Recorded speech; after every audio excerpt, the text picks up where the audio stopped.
It's came up saying no fault codes now. Really? Aye, I've played a bit with the wire and maybe it's disappeared. It's still got an airbag light on though. So guys, last week we showed you the Audi S5. This week we've brought the second Audi to the channel and here it is.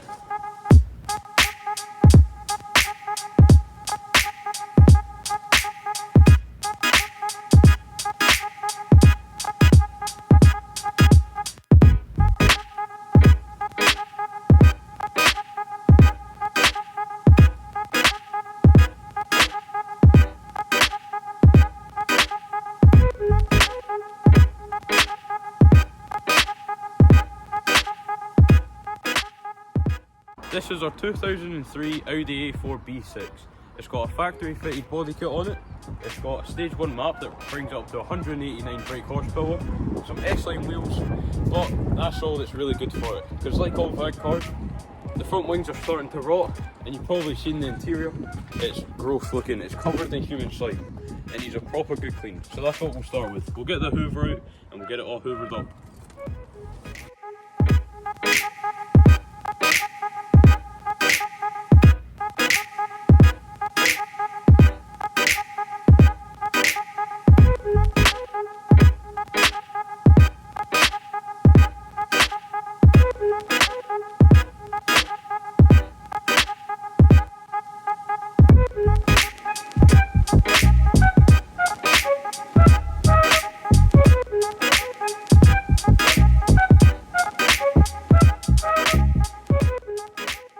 Right guys, now that we've got the interior all cleaned, we can sit in here quite comfortably.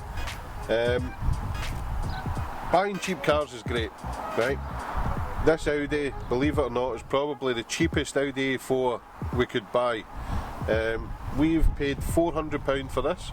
If you go on eBay or Marketplace, you won't find another one for that price. The problem with buying cheap cars is, they always come with problems. None of them are ever perfect, but if you're looking for a cheap bargain for yourself, it's great potential for getting a bargain. If you're trading them on again, there's always really good margin in them if you can do the work yourself. If you can't and you're outsourcing the work, it's going to cost you a bit more, so you need to make sure there's enough margin in it. This one, the dashboard's lit up like a Christmas tree, so we've got an airbag light on, we've got an ABS warning light, we've got a pad wear sensor light, so that's only one of the problems, and we're going to have a look at that now. We've also got the front wings that need changed, we've got some sticking brakes because it's been lying for a while, so these are all things we'll need to address. But first of all, let's tackle these so we can find out what we need. For that we're going to use one of our little diagnostic machines. We'll plug that in, read the codes off it, research what the codes are, and then look at what we can do to fix it. Right guys, first things first, we're going to use a little code reader and we're going to plug it straight into our OBD2 plug. Ours is under here, above the accelerator pedal. They vary, different locations, different cars. If you're struggling to find yours, just pop it into Google, where's my OBD plug, and make a model and it will come up and tell you. There we go. So once we've got it plugged in, turn the ignition on, and then we'll click diagnose, common, and what we'll do is we'll do airbag first, and we'll read the airbag codes. Right guys, so the airbag light came up with the near side front crash sensor. I can't remember the code now, but I googled it and it's for the near side front crash sensor. It's an open circuit, so we'll have a wee look at that. Next up, I'm going to check the ABS fault. So we'll click on ABS, let it connect with the ECU again, and then we'll read the codes on there.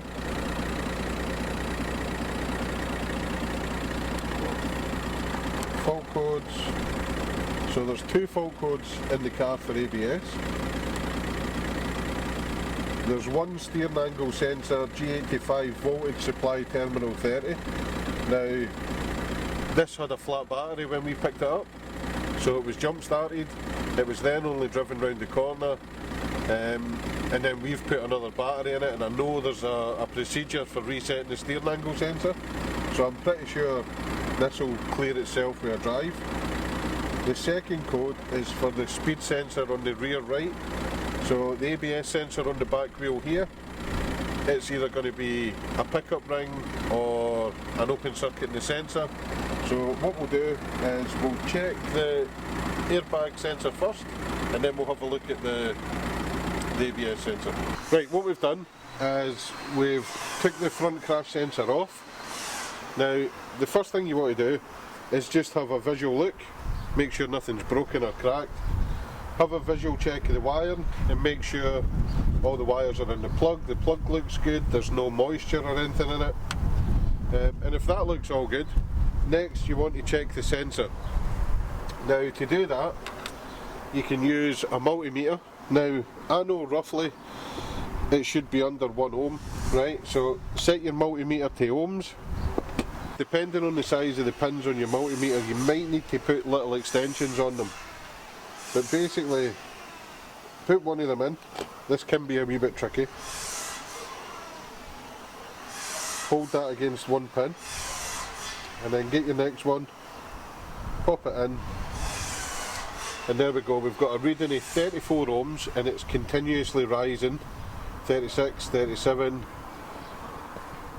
38. Now hit 39. So this is showing me that this sensor is broken. It's way out of tolerance. Now without looking it up, it should be under 1 ohm. So what I done was I took the good sensor off the driver's side, and we'll just do the same test on that just to confirm.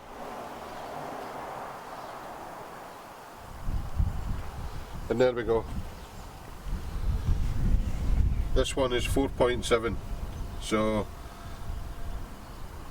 and it's holding steady, so this one's perfectly good. I said it should be under 1, eh? I meant 4.0. Under 10. Yeah, so there we go guys, I've tested the driver's side. Now I did get my decimal point mixed up there. I said it should be under 1 ohm, but it should be under 10, so this one is 4.7 and it's holding a steady 4.7. And this sensor isn't throwing up any fault code, so we know this one's okay. So that means hopefully the wiring's okay. Unless you find the other side of that, we can't really test it. But we have got a fault with the passenger side crash sensor, so we're going to have to order one of them. I think they're only a few pound off of eBay. So we'll put this back together and we'll do the exact same check on the back ABS sensor.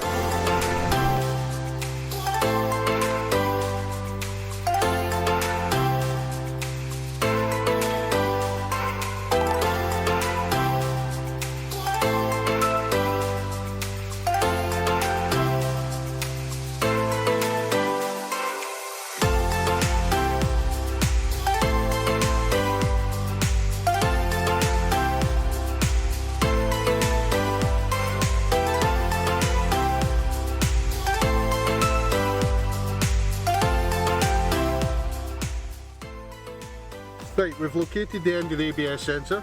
It's tucked in behind this bit of the seat here, and we're going to do the exact same test that we've done on the crash sensors. So we're going to set it to ohms to check for resistance, and same again, we're just going to go in and touch the 2 pins, and on this I'm not getting any reading at all, so I'll swap them round just in case, not that it'll make much difference.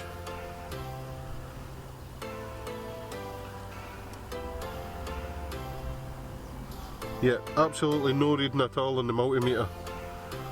So it's completely dead. It's completely dead. See, if you look at this, this is how your screen will look, and then if you touch the 2 prongs together, you should get a 0. There's no resistance here at all, it's a good connection, but it changes the reading on there. So I should either get the same on here, so if you've got a bridge or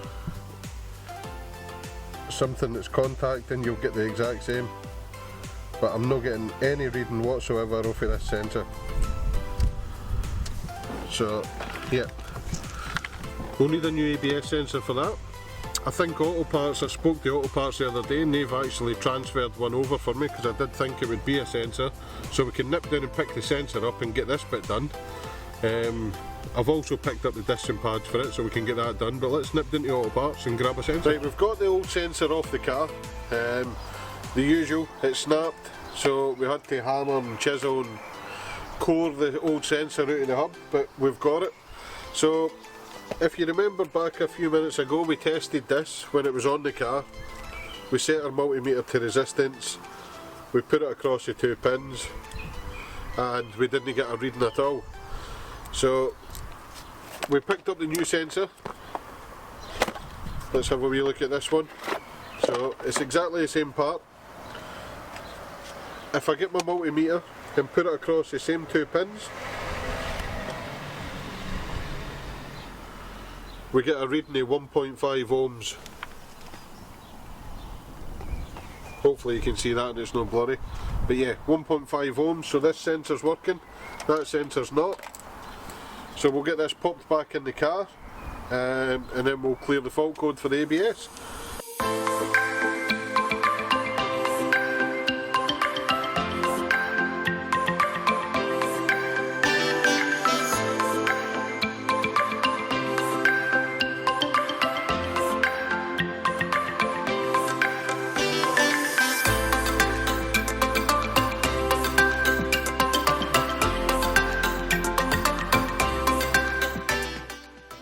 Guys, that's it for this week's video.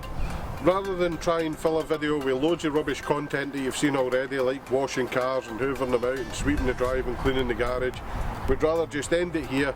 There's no much more we can do until we get the crash sensor. The ABS sensor's in, that fault's cured, I've took it round the block and it's all good.